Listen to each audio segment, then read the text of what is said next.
Mas desafios e soluções.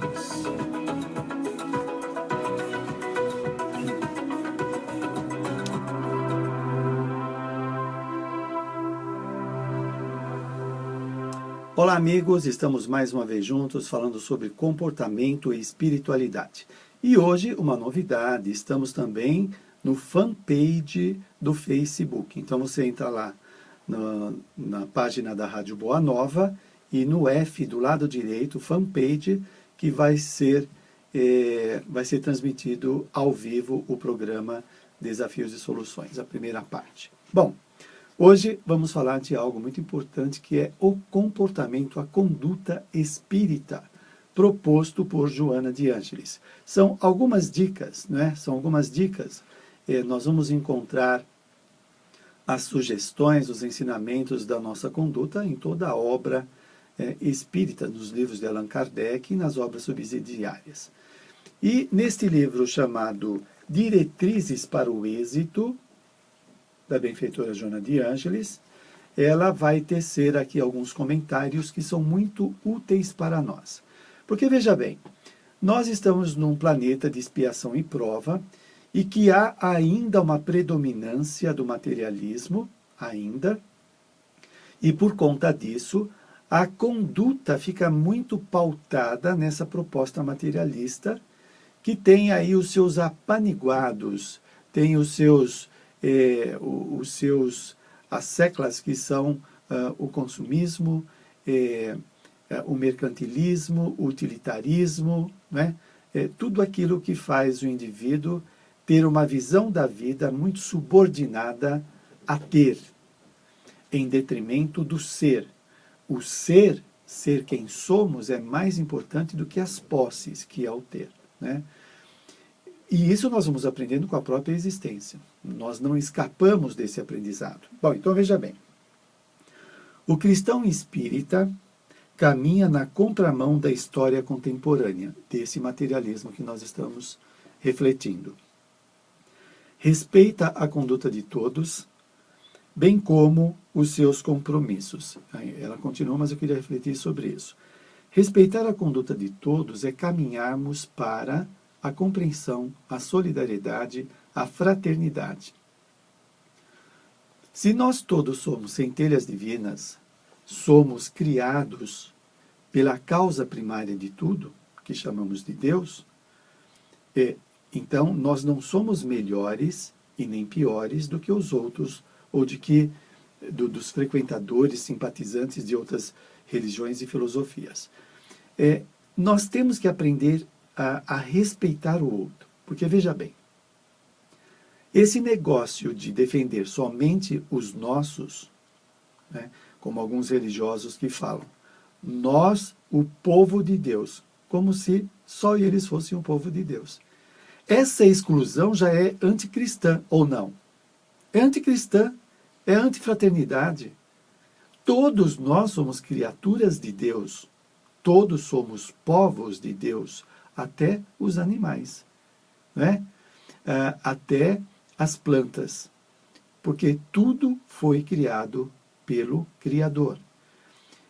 Então, fala aqui, respeitar a conduta de todos, olha só, bem como os seus compromissos, mesmo aqueles que se apresentam desestruturados na sociedade. Isso vai revelar essa desestruturação ou as dificuldades, falta de evolução.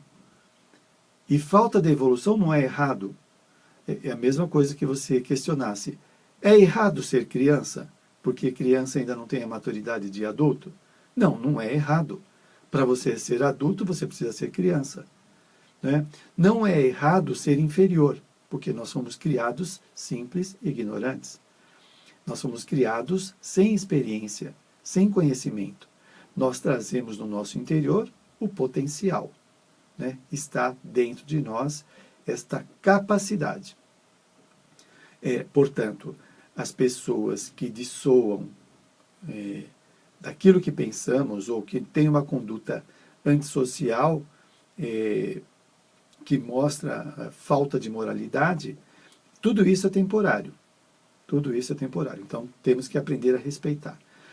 Aprender a respeitar não é ser conivente com determinadas coisas. Temos que ponderar sobre isso.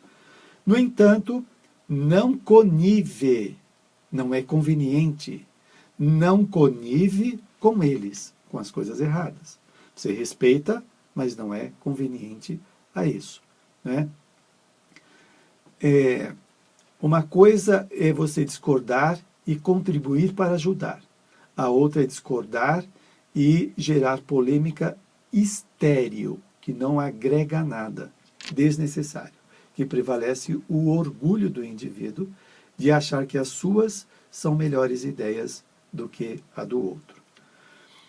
Na impossibilidade de impedi-los, vive conforme os padrões dos ensinamentos de Jesus e da consciência ilibada que aure nos fundamentos do Espiritismo, encarregado de atualizar a proposta do Mestre de Nazaré e demonstrar a excelência dos seus conteúdos, mesmo diante dos conflitos que esse procedimento desencadeia.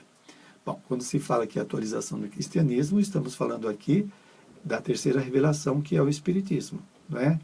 Então, ele atualiza esses conhecimentos, ele não modifica, ele atualiza a nossa forma de compreender.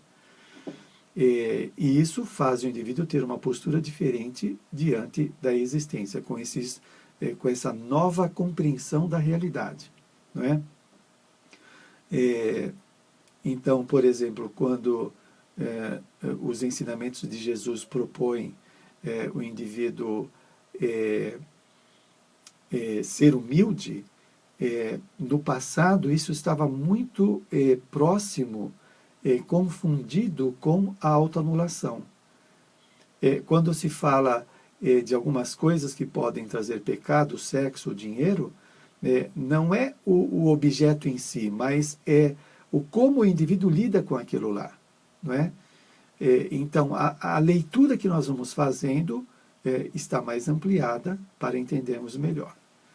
E não tem jeito, todos nós, agora que estamos aqui refletindo sobre essas questões, cada um de nós teremos um alcance diante do conhecimento, dependendo da sua estrutura psíquica, do seu desenvolvimento pessoal. Não é igual.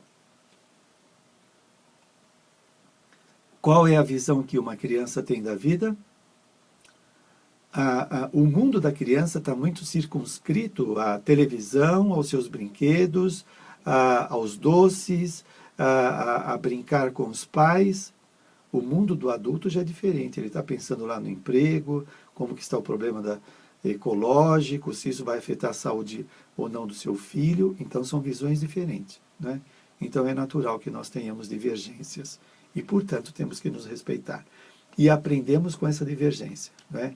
Porque aí nós temos um contraponto, uma contrapartida para as nossas ideias. E aquilo que é diferente na ideia do outro ajuda a reflexão sobre o nosso ponto de vista. Muito bem.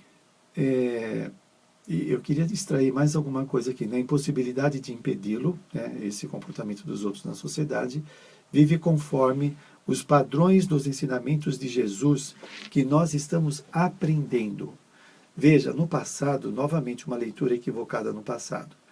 Algumas pessoas desejosas de seguir a proposta de Jesus, como de outros mestres que passaram pelo planeta, elas tentavam se adaptar aos ensinamentos sem respeitar a sua personalidade.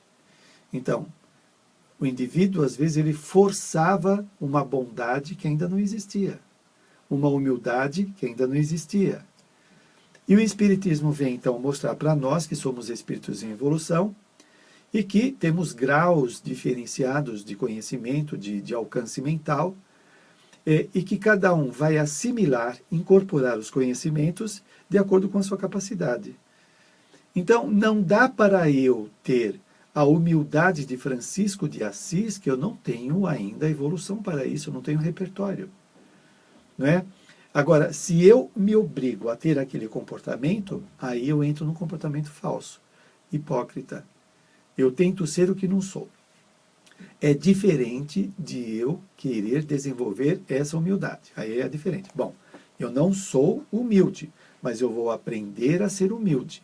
Eu vou aprender a ser sociável. Né? Tudo isso vai se aprendendo através das experiências. E nisto não há hipocrisia, porque eu estou fazendo conscientemente essa proposta de mudança comportamental. Né? Então, por exemplo, eu posso ser muito egoísta, muito egocentrado, centrado no meu mundo, e não entender os outros. Quando eu me proponho a sair desse egoísmo, desse egocentrado em mim mesmo, é um aprendizado de ir ao outro, de ter contato com o outro. Né? E isso se aprende com dificuldades, com resistências, com acertos e erros. Né? Então, não é uma falsidade que eu estou praticando. No passado se acreditava assim. Né? Ah, você está querendo ser o que não é. Não, eu estou me esforçando para ser o que eu quero ser. E nós estamos em evolução. Se você quiser ser um filósofo, você tem que fazer um curso e tem que ler muito, fazer muitos exercícios, trabalhos, etc., para você incorporar aquele conhecimento. Não é porque você se matriculou em filosofia e quer ser um filósofo que você é um pedante. Ah, você quer ser um filósofo, quer saber mais que todo mundo, você quer ser... Não, eu quero ter conhecimento, e isso é bom. E isso não é ser pedante, é ser interessado no conhecimento. Né? Bom, para o pessoal que está escutando, você pode fazer alguma pergunta do que estamos falando no WhatsApp.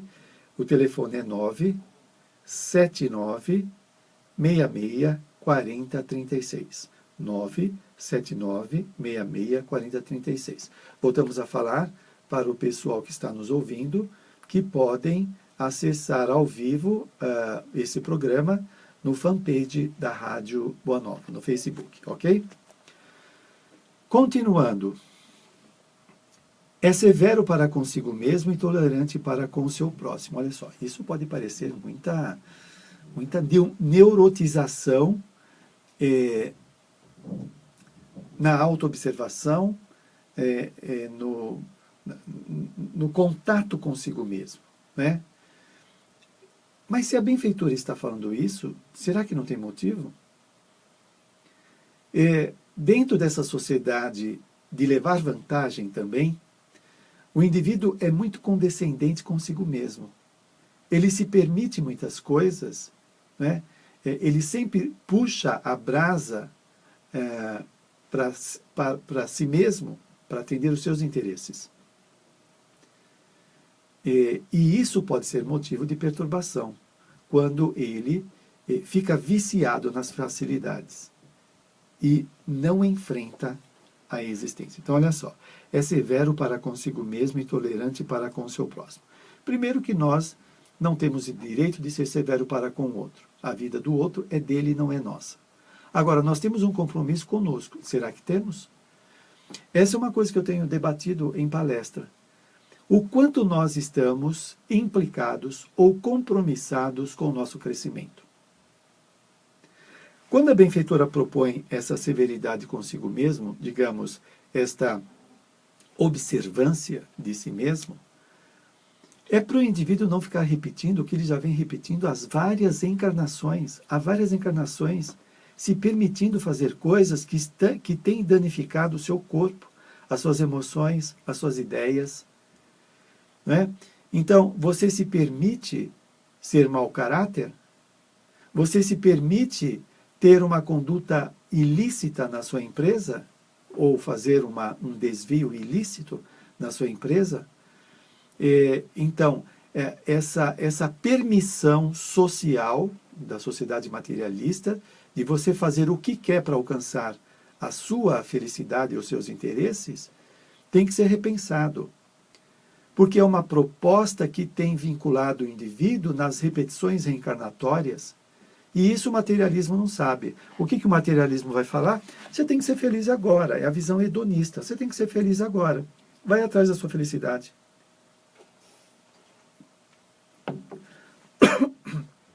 Não importa o que isso repercuta na vida do outro, né? Vai atrás da sua felicidade. E parece que fica nisso. Fica nisso. Você vai lá, atende os seus interesses, passa por cima dos outros, mas o Espiritismo vem e tira a venda dos nossos olhos e fala da lei de causa e efeito, que o indivíduo é responsável pelas suas ações, pelos seus atos, pelos seus feitos, né? Então, quando ele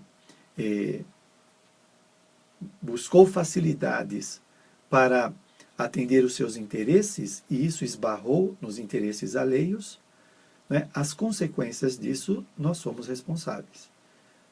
Nós não temos o direito de fazer o outro sofrer. Então, essa visão ela é falsa. E olha, a duras penas o indivíduo vai se deparar com essa realidade quando desencarna, ou mesmo nessa vida, quando ele acorda nessa vida, porque às vezes passa a vida dormindo, né? E aí ele vai ver que esse critério de favorecer a si mesmo é bastante equivocado. E aí a gente lembra do ensinamento de Jesus. Era melhor que ele não tivesse as mãos do que servir de escândalo, ou os olhos também para não servir de escândalo. Era bom que ele não tivesse facilidades, que ele não tivesse artimanhas, ardis, para fazer coisas a seu favor. Aí ele vai ver. Às vezes é melhor a ignorância. Quando o indivíduo nasce desvalido de condições, é o melhor medicamento. Bom, é muito interessante, né? Muito amplo a proposta do Espiritismo. Amando os seus amigos, não detesta aqueles que se lhe transformam em inimigos. Veja, isso é algo que nós precisamos aprender. Aprender. É muito instintivo defender somente os nossos amigos ou a nossa família. Não é? Não é assim que faz o animal? Pelo instinto ele defende a prole. Olha o leão, por exemplo. Né? Ele é o manda-chuva ali, ele que defende o grupo deles. Né? Não deixa nenhum leão novo se aproximar, ele defende dos inimigos. Então, é uma coisa instintiva que nós, no reino hominal, estamos aprendendo a superar. Então, olha só, você pode hoje defender a sua prole, o seu grupo, e você se apega a isso, aí desencarna e vai nascer numa família diferente. Cadê aquela posse que você tinha sobre aquele grupo? Acabou, ou vai acabar. Né? A vida sempre vai nos melhorar, nos melhorar. Então o indivíduo vai aprender a se desapegar. Então nós temos que aprender a respeitar o nosso inimigo. É um aprendizado, o que não quer dizer ser conivente, não é isso? Por exemplo, você vê uma pessoa fazer uma coisa maldosa, ilícita, perigosa, prejudicial à sua rua, onde você mora, ou na empresa. Tem que denunciar. Você não pode ser conivente com isso. E caridade não é ter uma tolerância no qual alguém está prejudicando outrem. Né? Veja lá nas obras de Allan Kardec falando isso, no Evangelho segundo o Espiritismo.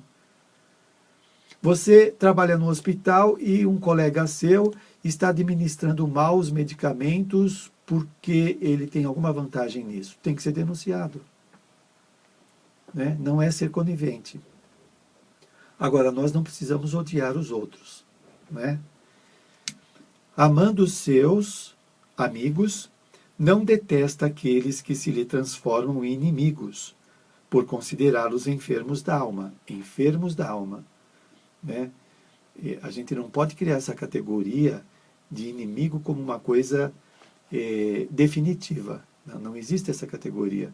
Existe uma oposição de ideias que é natural. E a gente pode até se estranhar, mas podemos aprender a lidar com isso, porque, olha, nós não vamos deixar de enfrentar isso no nosso processo evolutivo. As divergências sempre vão haver, e são naturais. E até é aí que nós vamos dar o testemunho do nosso conhecimento, do nosso propósito de transformação pessoal, de saber lidar com a diferença. Então, veja, esta capacidade, né, tem um nome, esta capacidade de lidar com o diferente, agora me escapa. Então, é uma coisa desenvolvida de tolerar o diferente e não ter uma intolerância, né, de não compreender o outro.